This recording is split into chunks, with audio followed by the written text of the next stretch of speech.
Tuesday. Expert to sa pag-usad kahit pa mahirap. Move on na sa past. Look what you are now. Where you are. Basta lahat ng tanong what, how.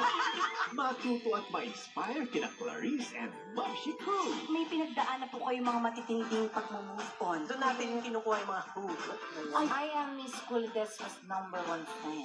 Oh! Gusto ko sabihin sa sarili ko na magaling ka. Sobrang laki ng tiwala namin lahat sa iyo. Yung boses mo talaga ay ipagmamalaki natin. Magandang